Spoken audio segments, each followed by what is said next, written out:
नमस्कार मित्रों, शक्ति का आरंभ चैत्र नवरात्र में हुआ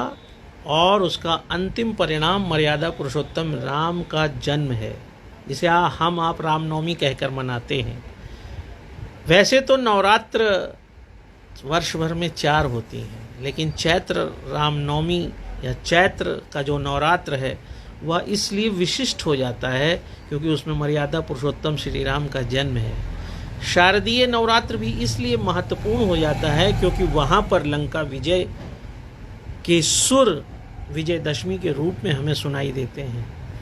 लेकिन यह वीडियो मैं इसलिए नहीं बना रहा हूँ, मैं सिर्फ इसलिए बना रहा हूँ कि राम जो एक शब्द है, अगर संस्कृत भाषा में कोई कहे कि आप राम शब्द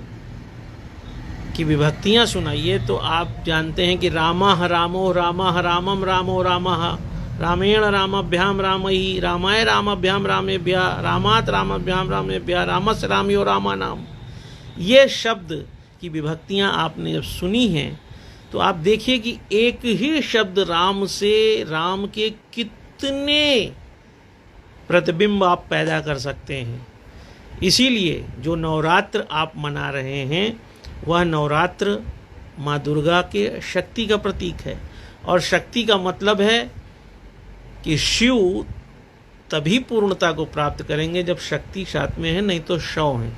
और इस शक्ति को प्राप्त करने के बाद अगर अंतिम परिणाम के रूप में सृजन नहीं है, और सृजन भी कैसा, उस अलौकिक रूप में मर्यादा पुरुषोत्तम श्री राम का जन्म होता है। अगर आपके अंतस से मर्यादा पुरुषोत्तम श्री राम का भाव जागृत नहीं हो रहा है नवरात्र में, तो कर्म कांड के रूप में व्रत रखना, प्रक्रियाएं करना एक भाव को जागृत करने के लिए तो आवश्यक हैं, लेकिन वास्तविक अर्थ में दुर्गा जी को और राम को एक साथ आत्मसात करके पूर्णता को प्राप्त करना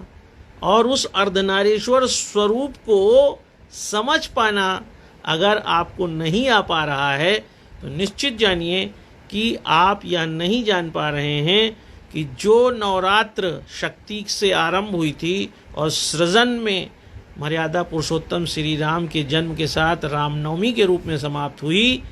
उससे आप थोड़ा सा दूर हैं। इसलिए अपने अंदर की जो भी शक्तियां हैं,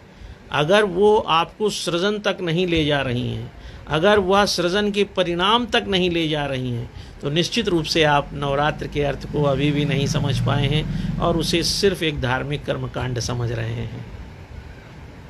इसी को